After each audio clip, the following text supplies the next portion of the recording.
Well, hot damn, closers.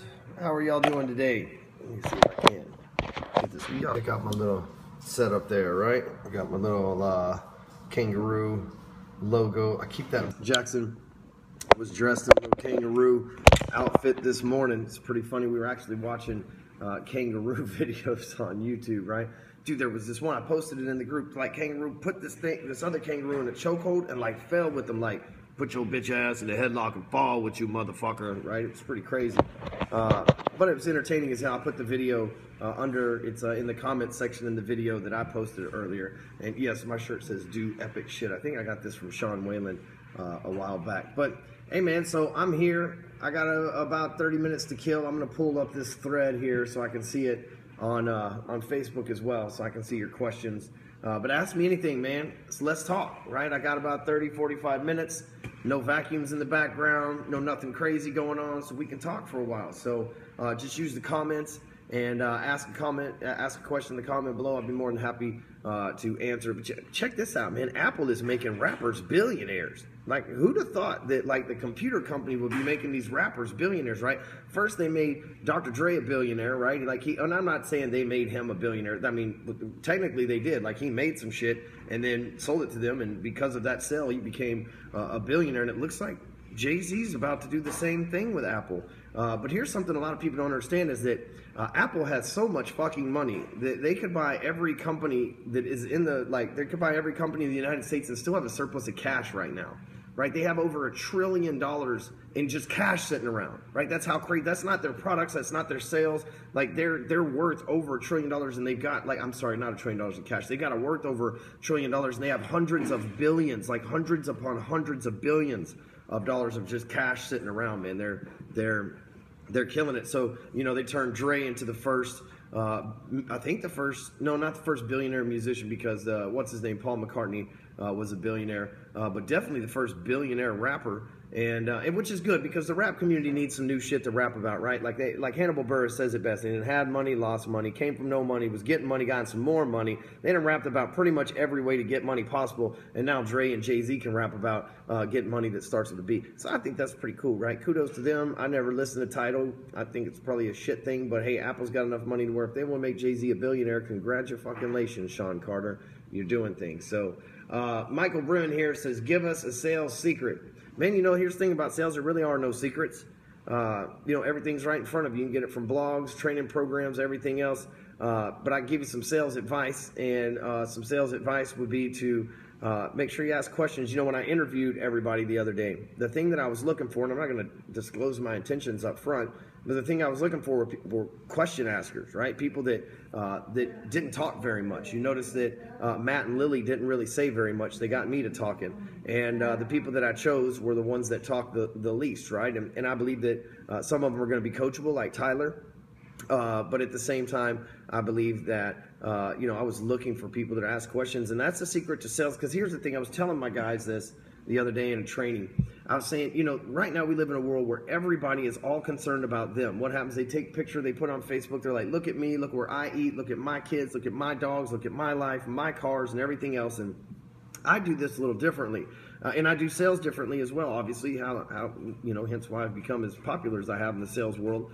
And what I do differently is I do Facebook for them more than me. Right now, occasionally, I'm like, here's my son and my life. But for the most part, I'm like, here's a blog post for you. Here's a video for you. Here's a lesson for you. Here's something that you can use of value. Here's a motivational post for you. I'm doing this thing for you guys. So the reason why I tell you that is the same thing works in sales. You go into a car dealership, you go into a mortgage brokerage, or you go to a bank or something like that. First thing that happens is the dude starts talking about, if not himself, he starts talking about, because we're a lot of us told to sell ourselves. If the salesman start talking about themselves, or he'll start talking about how awesome the company and the product and everything else is. And let's just get real, right? Like the customer's there because they have a problem, right? Like they have a problem. They're trying to find a solution. And if you're talking about yourself and your company and all that stuff, then you can't uncover their problem. But here's the thing. We live in a world where everybody's always talking about themselves.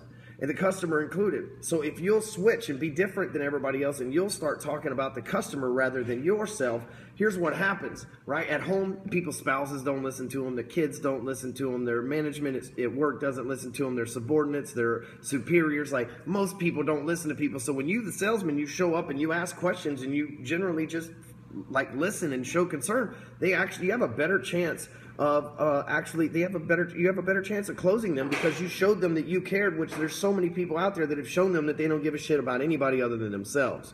That's not a secret, but that would be the best advice that I can give you. The best way that I know to do that is, in all seriousness, the best way that I know to do that is just to simply ask questions. So there's that. And no, I did order it's not a Ferrari or a Lamborghini.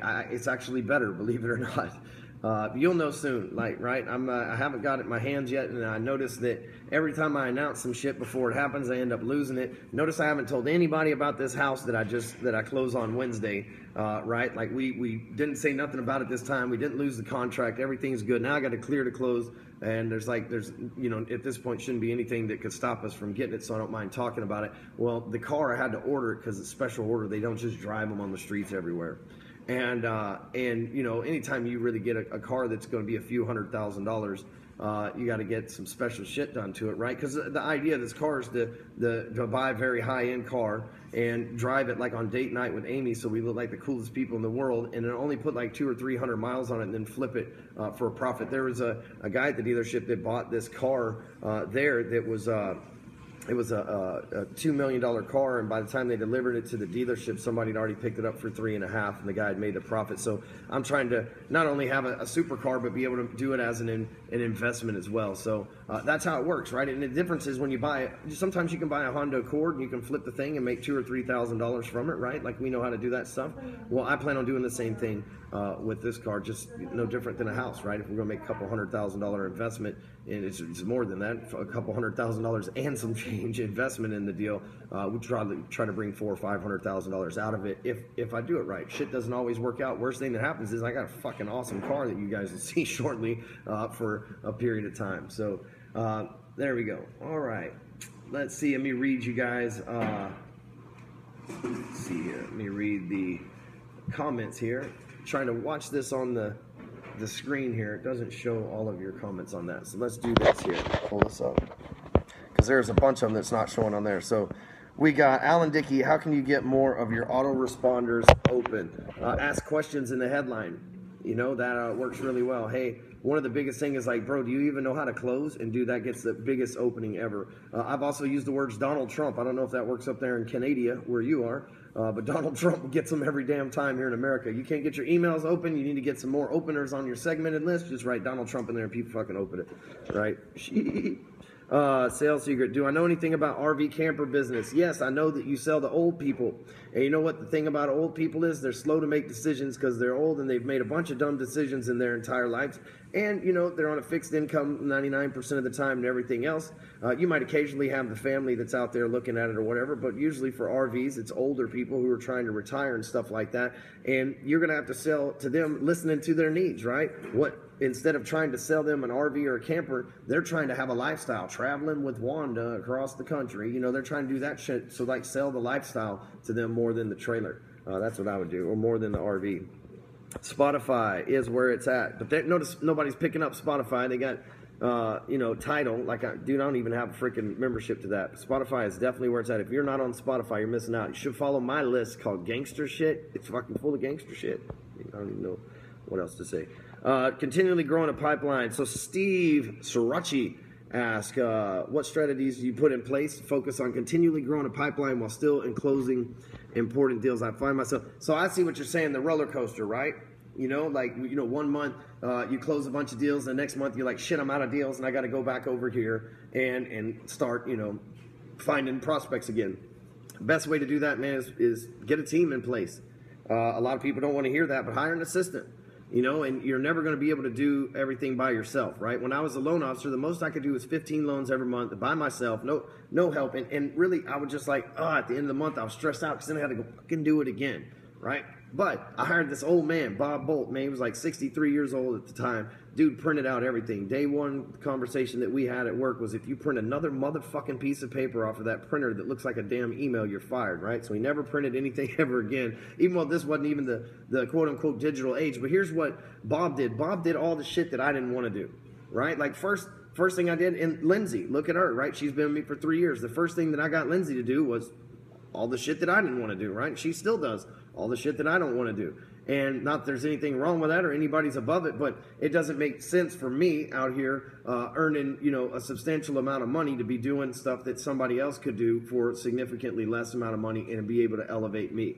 So that's the way that I look at it.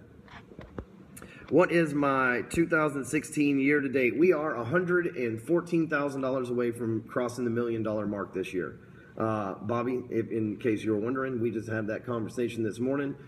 Here in the next week and a half, we'll cross the $1 million mark for the month. So for the year, this will be my first time ever you know, last year I came close. Last year I got like 800. I didn't hit the $1 million mark, and I've done over $1 million in 12 months now inside a year. But I haven't in a fiscal, not a fiscal, but inside of an actual year, January to December, hit 7 digits yet, and we're just like a few cents. By the way, buy my shit, help me get closer faster, you fucks. Like, don't be, let's all be a part of this together, right? Go buy my shit. The faster that we get there, cooler to be. But here's the thing, I think that'll happen once I'm able to, and I'll show you guys, you know how I am, right? I don't just talk shit. This is stuff that goes with my tax returns, and I understand the FTC and everything else, and I'm really good at it being transparent about this. But now that I've been able to do it, I'm going to be able to help other people that are on that $500,000 to $1 million level go up, because I mean, it's July 1st.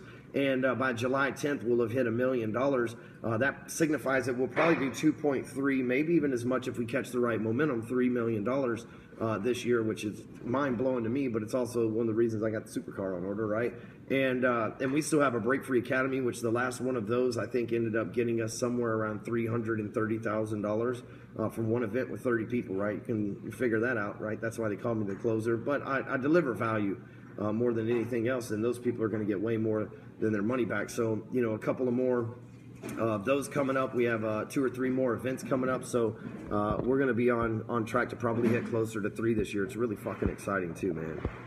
How many contestant winners do I expect to be a part of my team full-time after the week is over? That is a very good question, Ben. I imagine I'd like to keep all of them. Be honest with you, I picked them because I'd like to keep all of them, but I imagine there's always some reason somebody drops out, somebody's uncoachable, somebody gets mad, you know, at the way that we do things here, somebody just doesn't get it. So I imagine we'll have 2 or 3 when it's all said and done.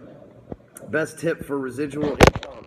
You know, you can't close every lead, Wayne. And there's always, like, the leads that you can't close, they probably need something else that you don't sell. So, Wayne, what I do is I would just go and the leads that I can't close, I would get a referral service. So, for example, in the mortgage, you can't do this anymore. So don't, like, stop it, right? Like, can't do this anymore. Don't shoot me down for saying it. But back in the day, I would, like, send my insurance business to, like, people that I turn down. They come to me and they say, hey, I want to refinance. And I try to look at their shit and I'm like, your credit's fucked. You can't refinance, right? And so I'd say, but hey, look, let me save you some money. Let me send you over to my insurance agent. He'll save you $500 a year off of your insurance. So that's a beginning. So you can use that $500 to start paying off these credit cards that obviously you've had no fucking shot at paying for the last 2 years since you're consistently late on them, right? And so I would send them to the insurance guy. Insurance guy would send me $50. I'd send them the credit repair guy would send me $100.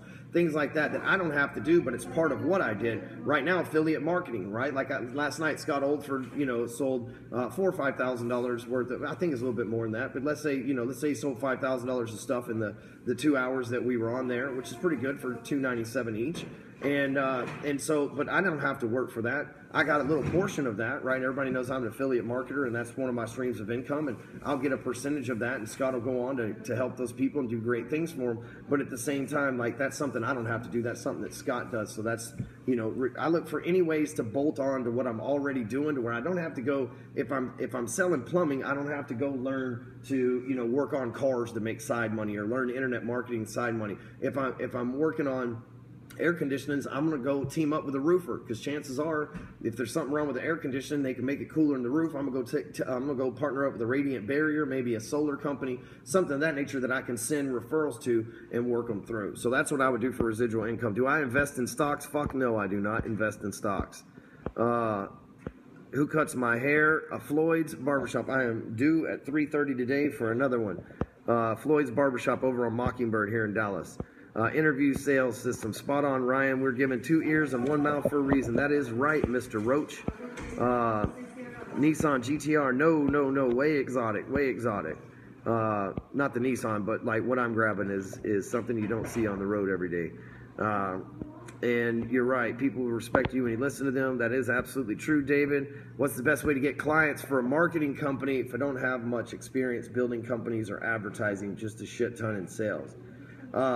So I'm guessing the marketing company's got you doing sales for them. One thing I never understood about that was why don't they have it? You guys should have inbound leads, right? If they're good at marketing, they should be marketing themselves. You guys should have inbound leads, and all you should have to do is focus on sales. It never really makes sense to me why, you know, it never made sense to me why marketing and like SEO companies, the same thing. Like, why are you spamming my email? Your SEO company, if I was looking for SEO, you should be the #1 damn spot on Google for SEO phrase that I'm looking for so that you can get my business.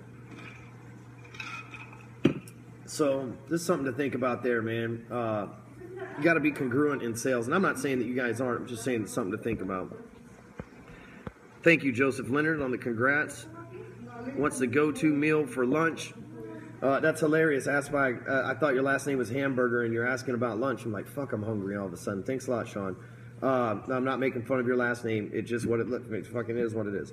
So for lunch, man, you know, shit, dude, half the time I don't eat lunch, right? Like, I drink the bulletproof coffee and it doesn't really make me that hungry. And then Amy usually cooks us some kind of like healthy chicken and green beans and weird shit that she makes. It's delicious, right? But she's like into fanciness. I'm not.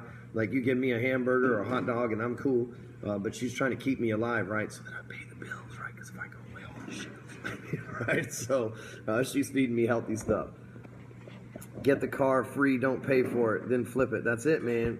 Well, I'm going to pay for it up front, but I'm going to get my damn money back. So y'all like that Canada. I got that from Ren and Stimpy, man. Like, that's, he didn't know how to say, he said Canada, and then Stimpy was like, no, it's Canada. I always thought that was funny, man.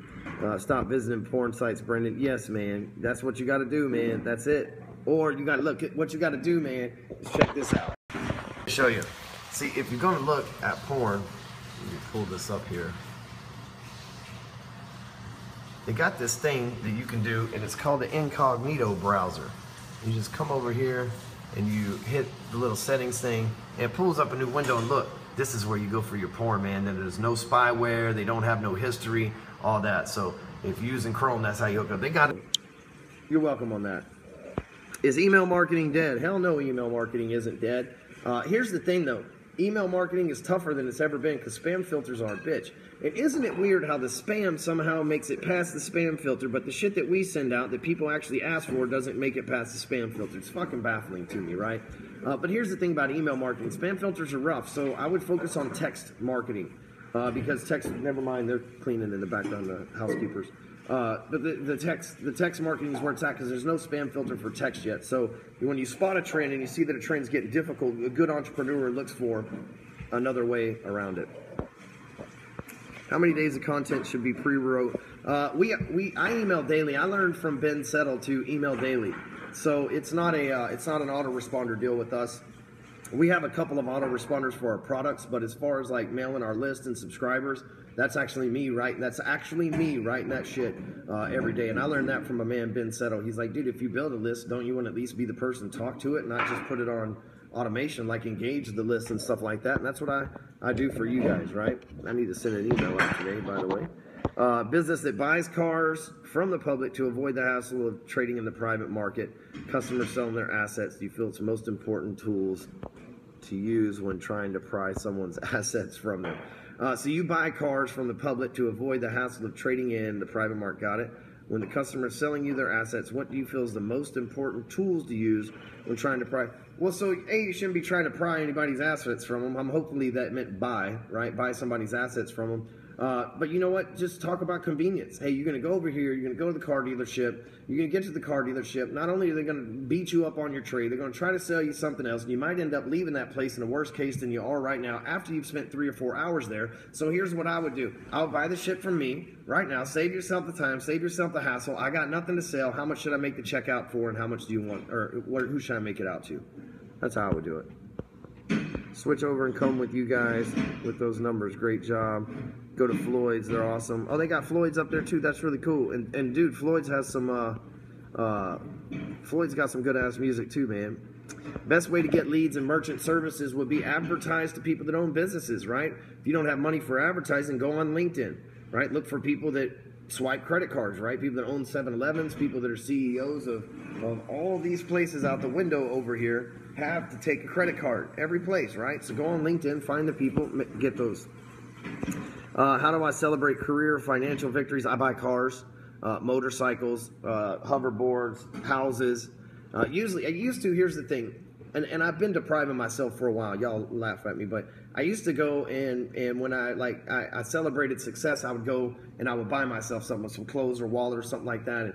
And I did that for a long time, and now what I do is I go and buy assets, right? I'm buying this car, which I get to use for fun, but I'm still buying it as an asset. I'm getting this house, which I'm going to live in for a year or two for fun, man, but it's got a pool, and it's like really big, and it's in an awesome neighborhood on a golf course and shit. But I'm going to live there for a couple years, and I'm going to make $150,000 from this house. I'm going to get paid $175,000 a year to live in this house, right? That's my plan. So what I do is nowadays I've gotten wiser. And so as I make financial victories, I figure, how can I parlay this into getting what I want and then also turning it in to something that is another financial victory, you know? And at this point, those things have been snowballing for quite a while, and here we are. It's pretty fucking exciting. So thanks, David.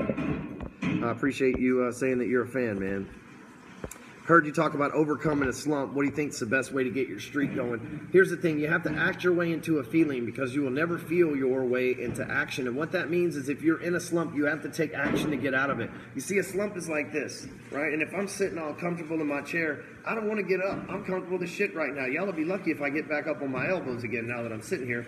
But you know you've got to get back in active mode and activate yourself to get out of that slump. There's no different. That's not a metaphor just for this chair and my posture. That's a metaphor for life. Slump means that you've gotten comfortable doing something that you, or not doing something that you know you need to do. So in order to get out of that slump, you have to go do what you're not doing and get uncomfortable. That's the only way I know around that. So getting over call reluctance. You probably, if you have call reluctance right now, man, two things. A, you're probably in the wrong position. Maybe you shouldn't be doing that job. No offense.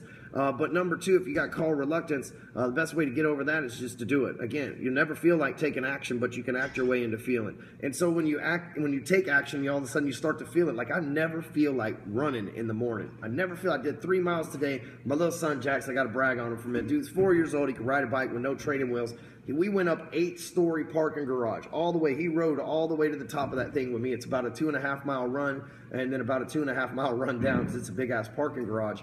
And we ran every level, and he didn't run. He rode behind me on his bicycle, cars, and all. The dude just, like, crushed it. But here's the thing. I hate running. But guess what? Once I get to going and I get the momentum, I'm too damn heavy to run. But once I'm not built like a long-distance runner. I'm built more like a couch potato, right? And so when I get that momentum going behind me, though, by the time I got to that third level, man, I felt like running, right? I didn't feel like running when I got up, but I took action, and by the time I got to the third level, I felt like running, right? And so then I felt my way. I've acted my way into that feeling. But if I had waited to feel like running, I'd still be sitting in the bed right now, and me and Jax would have never had that moment.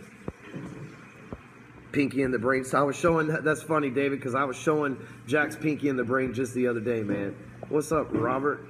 Let's see. What advice do you have about using texting for recruiting LOs, branches, etc.? So here's what you should do, Claudia. Find something that loan officers want, right? What do loan officers what would make their life easier, right? Maybe you got an app with a certain calculator they can give out, or maybe you've got to find something of value that you could give a loan officer, right? Besides a lead, obviously.